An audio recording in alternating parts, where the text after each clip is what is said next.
साथियों इसका नाम है चेचक यानी काऊ पॉक्स। यह एक वायरल डिजीज़ है, यानी एक अगर पशु हो गई है तो उसके पास बंधे दूसरे दुधारू पशु को भी होगी। यानी यूँ कहे तो ये दुधारू पशु की बीमारी है। बैल में वगैरह में नहीं, बैल में कम होती, बहुत ही कम होती, लेकिन ज़्यादातर जो पशु दूध देते हैं, गाभिन में नहीं होती। जो पशु ज़्यादा दूध देते और दूध देते हैं बस उन्हीं में इसका प्रकोप हमें दिखाई देता है। और यह 10-10, 15-15 दिन तक चलने वाली बीमारी है। तो साथियों आज इसके ऊपर मैं आपको सारे डाउट आपके क्लियर करने वाला हूँ। यह बीमारी गाय में भी होती है, भैंस में भी होती है, बकरी, भेड़, ऊँट और घोड़ा, इन सभी पशुओं में यह चेचक होता है। चेचक आपने चेचक माता सुना होगा, चेचक गाय माता सुना होगा आपने। यह इस बीमारी का नाम है। गाय माता भी कहते हैं कई बार इसको, और चेचक भी कहा जाता है। तो इस चेचक का क्या ट्रीटमेंट है, उसके क्या सिम्टम्स आए हैं, यह संपूर्ण जानकारी आपको इस वीडियो में मिलेगी। इससे निपटने के लिए हमें बहुत सारे ट्रीटमेंट करने पड़ते हैं। कई बार ट्रीटमेंट करने में चूक जाते हैं और वह रेगुलरी एंटीबायोटिक लगाते जाते। कोई थनैला समझ लेता है, कोई क्या समझ लेता है, कोई इंडोमेट्रियस स्वेलिंग समझ लेता है, कोई न जाने क्या क्या समझ लेता है और अंडसंड फिर दवाइयाँ देते रहते हैं। कोई तो 3-3 दिन तक लगातार एंटीबायोटिक लगाते रहते हैं और दूध सारा ख़त्म कर देते पशु का। क्या करते हैं, लगातार एंटीबायोटिक लगा रहे, लगातार दूध कम हो रहा है, उसकी ओर ध्यान ही दे रहे। फिर आखिरी में आके पशु मालिक बोलता है, डॉक्टर साहब मेरी गाय दूध ही नहीं रही, गाय के नीचे दूध ही नहीं है, न गाय ठीक हुई न बीमारी ठीक हुई और दूध भी चला गया। तो ऐसी समस्या से आप परेशान बिल्कुल ना हो, क्योंकि अगर आप सही ट्रीटमेंट करना चाहते हैं तो आपको सही चीज़ें सीखना भी ज़रूरी है। अगर आप सही चीज़ें नहीं सीखते हैं तो फिर गलत ही ट्रीटमेंट होगा, चाहे आप कुछ भी लगा दीजिए। अनजाने में और अज्ञानता से कोई फ़र्क नहीं है। अनजान में और अज्ञान में कोई फ़र्क नहीं है। अनजान व्यक्ति उसी रास्ते पे जाएगा और अज्ञानी भी उसी रास्ते पे जाएगा, क्योंकि पता दोनों को नहीं है। जिसको पता है वो तो अच्छे रास्ते पे ही जाएगा, लेकिन जिसको नहीं पता वो तो दूसरे रास्ते पे ही जाएगा। तो साथियों इसके सिम्टम्स क्या आते हैं। सर्वप्रथम इसमें पशु को हल्का बुखार रहता है, ज़्यादा हाई टेम्परेचर भी नहीं रहता है, हल्का बुखार रहता है। हल्का बुखार 103, 104 तक भी आ सकता है पशु को कभी कभी, ऐसा कुछ कह नहीं सकते, लेकिन ज़्यादा बुखार नहीं रहता है। 102 या 103 के समथिंग, 103 के समथिंग या 104 के समथिंग ही बुखार रहता है। इसके अलावा जब ये चेचक हो जाता है तो पशु को भूख लगना बिल्कुल कम हो जाती है। धीरे धीरे पशु, यह 7 दिन पहले बीमारी होती है, 7 दिन से धीरे धीरे करता पशु कम खाने लगता है, हल्का बुखार रहता है, और फिर 3-4 हफ्ते तक चलने वाली बीमारी है। फिर धीरे धीरे पशु खाना पीना बंद कर देगा, पशु जुगाली करना भी बंद कर देगा।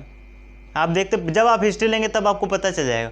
और फिर आप इसके अगर थन को छुएंगे या थन को टच करेंगे, टीट को टच करेंगे, तो वहाँ पर आपको टीट भी आपको गर्म दिखाई देंगे। लेकिन आप उसको गर्म दिखाई दे तो आप उसको इडोमेटिस स्वेलिंग ना समझे। और वहाँ पर क्या होगा, हल्की हल्की सूजन भी आएगी थन के ऊपर, अडर के ऊपर भी आएगी और थन के ऊपर भी आएगी, दोनों पे हल्की हल्की सूजन रहेगी। और फिर क्या है, दर्द ज़्यादा होने लगता है। जैसे जैसे दिन बढ़ते हैं, जैसे जैसे पशु को ज़्यादा दर्द होने लगता है।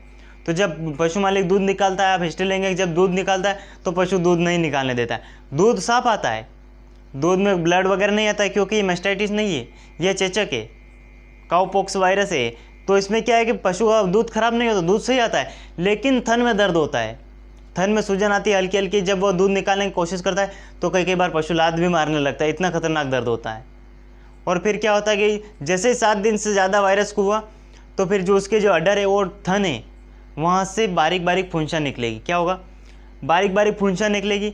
वह 2 दिन, 1 दिन, 2 दिन, 4 दिन बाद बड़ी बड़ी हो जाएगी। धीरे धीरे बड़े होंगे और बड़े होके फिर वो फूटेंगे, बड़े होके फिर फूटेंगे। बड़े होके फूटने के बाद फिर उनमें पस वगैरह निकलने लगेगा और फिर वहाँ से थन को भी कट लग जाते हैं। तो ऐसी समस्या ना आए कि वहाँ तक बात चली जाए कि वहाँ पर कटने लग गया या फूटने लग गया। उसी से पहले आपको संभालना ज़रूरी है, क्योंकि वहाँ तक जाएगी तो पशु को बहुत ज़्यादा दिक्कत हो जाएगी। फिर पशु को अपना लवारा बच्चा भी दूध नहीं पी पाएगा, आप भी दूध नहीं पी पाएंगे और पशु को बहुत ज़्यादा तकलीफ में रहेगा पशु। तो उससे पहले आप यहीं से डायग्नोसिस कर ले कि पशु का तन गर्म है, वो 7 दिन से ऐसे जुगाली करना बंद कर रहा है, वो ऐसे कर रहा है, हल्का बुखार रह रहा है, भूख कम लग रही है पशु को। यहाँ से तो आपको पता नहीं चलेगा। एक बात और है कि केवल ये सिम्टम्स तो बहुत सारी बीमारियों में, आप उसके थन को टच करके देख ले, कहीं से लाल लाल तो नहीं है, कहीं पर थन पे बिंदिया तो नहीं है, वहीं से आपको पता चल जाए। क्योंकि अगर कई ज़्यादा दिन हो जाते हैं कि ज़्यादा दिन से छाले रह रहे पशु को, फिर वहाँ पर मास्टाइटिस होने के चांस रहते हैं। फिर मास्टाइटिस होता है पशु में, और फिर मास्टाइटिस भी एक साथ और चेचक भी एक साथ। तो पशु फिर कभी नहीं सुधरेगा, लेकिन उसका दूध आप वापस नहीं ला सकते, फिर उसका दूध बिल्कुल ही ख़त्म हो जाएगा। अगली ब्यात तक भी उसके दूध में कोई फ़र्क नहीं रहेगा।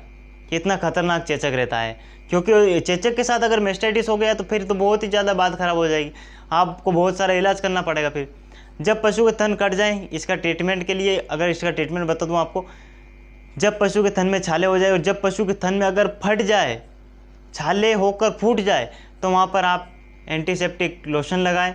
उसके बाद जो भी क्रीम आपको मिले लगाने के लिए, जिससे घाव बनने के लिए क्रीम, वह लगाए आप क्रीम। हिमेक्स वगैरह भी लगा सकते हैं आप, कोई दिक्कत नहीं है थन पे। या आप वहाँ पर पीपी का घोल भी करके उस पर लगा सकते हैं, ताकि इन्फेक्शन ना हो थन के अंदर, क्योंकि हमें थन के इन्फेक्शन को भी रोकना है और छालों को भी कम करना है और दूध भी कम नहीं होने देना है। इतनी सारी बातों का ध्यान रखते हुए मैं आपको आज ट्रीटमेंट बताऊंगा। आपको एंटीबायोटिक तो लगाना है, लेकिन रेगुलर नहीं लगाना है। तो रेगुलर नहीं लगाएंगे तो फिर पशु कैसे ठीक होगा? अगर 2-4 दिन में एक एंटीबायोटिक लगा दिया तो क्या होगा? उससे तो पशु ठीक नहीं होगा। लेकिन कुछ ऐसे इंजेक्शन है, जैसे ऑक्सीटेट्रासाइक्लिन LA वाला लॉन्ग एक्टिंग, जो 3 दिन तक कार्य करता है पशु की बॉडी में। आप बेंथिपिन ले लें, वह भी 3 दिन तक कार्य करता है। इन दोनों इंजेक्शन में से आप कोई सा भी एक इंजेक्शन ले लें, या अदरवाइज जिस भी कंपनी का आपके पास लॉन्ग एक्टिंग एंटीबायोटिक है जो 3 डेज के लिए पशु के बॉडी में काम करती है, वह इंजेक्शन पशु को लगाए। तो उससे क्या है कि वायरस डिजीज़ में भी कंट्रोल होगा और पशु का दूध भी कम नहीं होगा, दोनों साइड में अच्छा रहेगा। तो आप लॉन्ग एक्टिंग इंजेक्शन 2 या 3 बार तक लगा सकते हैं। 2 बार लगाएंगे तभी ठीक हो जाएगा। आप एक आज आपने लगा दिया, अगले दिन फिर लगा देना, यानी एक दिन बीच में छोड़ के, जैसे आज लगाया आज का पूरा दिन और कल का पूरा दिन और परसों शाम को लगाना। आज शाम को लगाया तो परसों शाम को लगाना है, तब तक के 3 दिन पूरे हो जाएंगे। ऐसे कर करके आपको 2 बार इंजेक्शन लगाना है पशु को, लॉन्ग एक्टिंग कोई सा भी एंटीबायोटिक। इसके साथ आपको अच्छी क्वालिटी का, अच्छी कंपनी का एविल इंजेक्शन लगाना है। 15 ml इस ऑक्सीटेट्रासाइक्लिन LA के साथ और 15 ml फिर उसी दिन, तीसरे दिन फिर यही लगाना आपको। इसके साथ ही साथ आपको वहाँ पर विटामिन B कॉम्प्लेक्स देने की ज़रूरत है।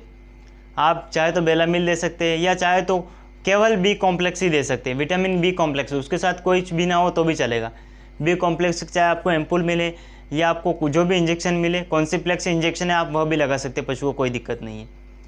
इसके साथ ही साथ आप वहाँ पर पशु को एक इंजेक्शन वाइटामिन H जरूर लगाएं। यह भी ऐसे ही लगाना, आपको जिस दिन ऑक्सी लगाए उसी दिन आपको 10 ml वाइटामिन H इंजेक्शन इंट्रामस्कुलरी लगाना है। इसके साथ आप वहाँ पर 5 ml डेक्सामेथासोन केवल एक ही बार लगाना, आपको बार बार नहीं लगाना है। 5 ml डेक्सामेथासोन लगाना है। यहाँ पर मैं डेक्सामेथासोन क्यों बोल रहा हूँ? क्योंकि यह वायरल है, यह वायरस है, एक काउपॉक्स एक वायरस है।